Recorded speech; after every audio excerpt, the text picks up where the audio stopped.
সবাই কেমন আছো? আজকে আমি মাকে নিয়ে বেরিয়েছি সকাল সকাল খুব একটা না, 11টা 11:30 বেজে গেছে। আর একটু তাড়াতাড়ি যাওয়ার ইচ্ছা ছিল, যেতে পারলাম না। এই যে মা কিছু বলবে তোমাদের। তোমরা সবাই কেমন আছো?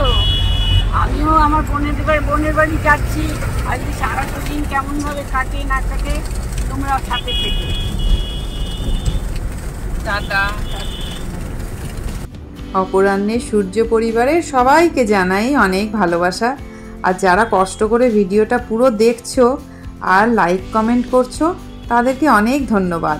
আর যারা কোনো কিছুই এখনো করনি, তারা কিন্তু তাড়াতাড়ি ঝটপট সাবস্ক্রাইব, লাইক আর কমেন্ট করে ফেলো প্লিজ। আজকে আমরা বরানগর যাচ্ছি মাসির বাড়ি। আমার আর এক মাসি এসেছে মুম্বাই থেকে 7 দিনের জন্য।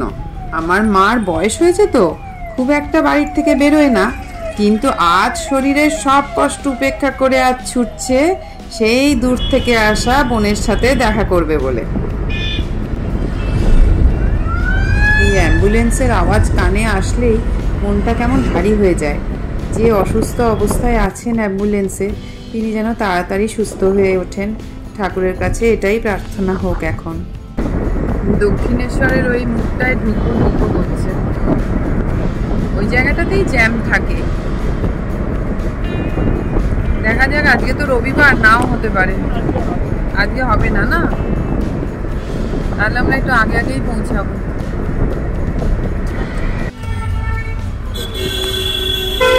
ফাঁকাই পেয়ে গেছি, এই কানেক্টারটাই ফাঁকাটাই মুশকিলে, পুরো ফাঁকা। রাস্তায় একটু দাঁড়াতে হলো না।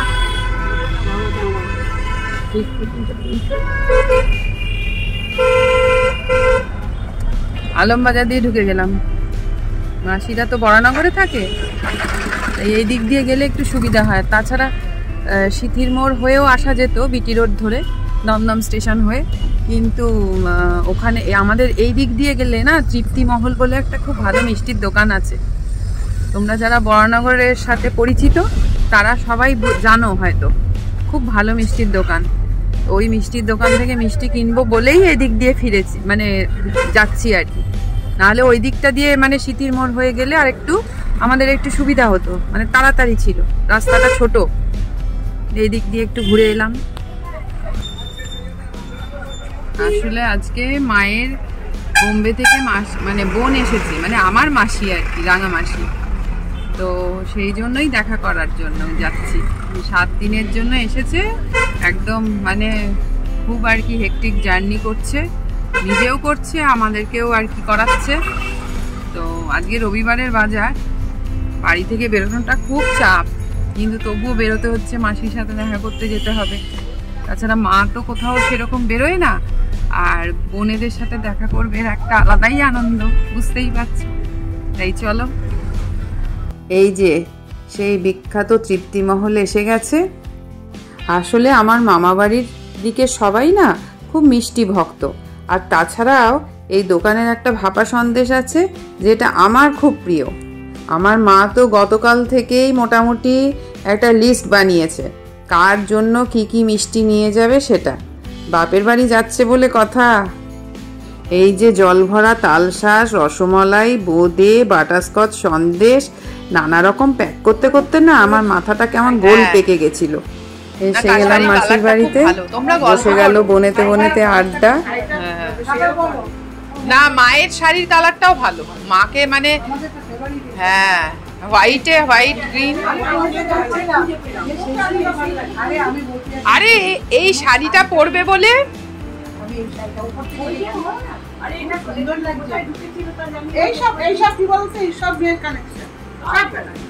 না না, মায়ের শাড়ি তো অনেক কালার, সবাইকে তো সবটা সবসময় যায় না। আর মায়ের এখন অনেক দৃষ্টি করেছে। এই জায়গাটায় আমার কিন্তু অত এডুকেশন নেই।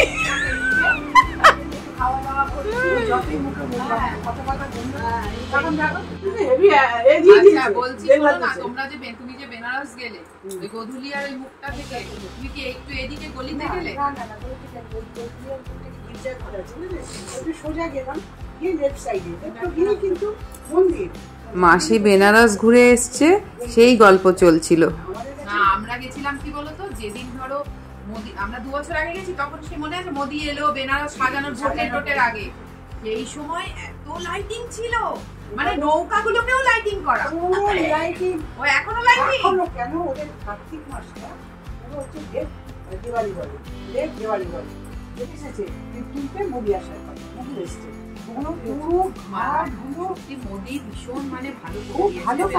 আগে বেনারসের নাম শুনে না লোকে ঘিনঘিন, মানে বাবার মন্দির তো বরাবরই সুন্দর, ভালো পবিত্র জায়গা, তীর্থস্থান, কিন্তু নোংরার চোটে না লোকে বলতো ভীষণ নোংরা। আমি যাবো কি মানে 2 সেকেন্ডের পর পর মানে সার গরু ওদের সব পটিতে পুরো ভর্তি, মানে পুরো পায়জামা পাইতে পড়ে গেছে। এইবারটা দেখেছো কত সুন্দর। গদুলিয়ার থেকে মূল গেলাম, গিয়ে ওইখান দিয়ে আমরা, রাস্তাটা সরু ছিল, দোকানপাট গুলো ভেতরে ঢুকে যাওয়ার রাস্তা। এই তুমি ওখানে গেলে শাড়ি কিনলে না? শাড়ি কার জন্য কিনবো? বেনারসি শাড়ি কেনার মতো রাস্তাঘাটে দোকানপাট একটা সিটি হিসেবে রাখতে পারতি। শোনো, রাস্তাঘাটে দোকানপাট প্রচুর, কিন্তু ওইসব শাড়িগুলো বেনারসি বলতে গেলে নেই। না বেনারসি পট্টি আলাদা। হ্যাঁ, সেটা কি ওদের কারখানার থেকে কিনতে হয়। ওইদিকে আমি তো ওখান থেকে গিয়ে কিনেছি, ওই সব ওই ছোট ছোট দোকান যেগুলো রয়েছে ওইগুলো থেকে সব ইমিটেশন পাবে, ইমিটেশন পাবে ওখানে। আর ওখানে বেনারসির একটা আড়ত আছে। মিলি আগেই বলেছিল, আমি মিলি একবার দোকানে যাবি তো, বলছি এখান থেকে তোকে বলে দিচ্ছি এয়ারপোর্ট থেকে কোনো জিনিস আমরা ওখানে কিনবো না, আমরা ঘুরবো, আমরা ওখানে ঘুরতে এসেছি। হ্যাঁ, পুরো তোমরা তো যাবে বলে ঠিকই, তোমার কপালে নেই তীর্থস্থান কি জানো তো, এত কপালে না থাকলে হয় না। আমি জুতো কিনে জিনিসপত্র কিনে সমস্ত রেডি, বলছি কপালে না থাকলে হয় না। আমরা তো খুব দুঃখ পাচ্ছিলাম, বিশেষ করে আমি, আমাদের এক ঘরে থাকা, এক ঘরে থাকতে, আর আমরা কোথায় গেলে আমরা 4-3 জন একসঙ্গে, আর আমি শেষ দিয়ে আসলাম,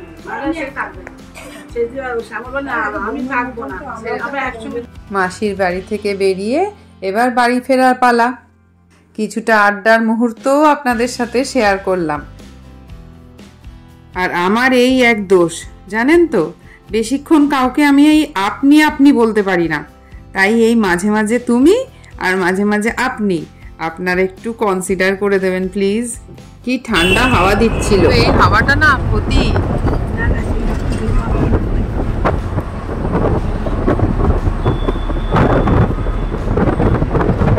বাবা এসে গেছি, এত বড় জ্যামটা ছিল, 15 মিনিটের রাস্তায় 45 মিনিট লেগেছে আসতে। কিসের জন্য জ্যাম হলো এতখানি, কিসের জন্য হলো বাপরে বাপ, 15 মিনিটের রাস্তা 45 মিনিট লেগে গেল। এই হচ্ছে কলকাতা, আনপ্রেডিক্টেবল।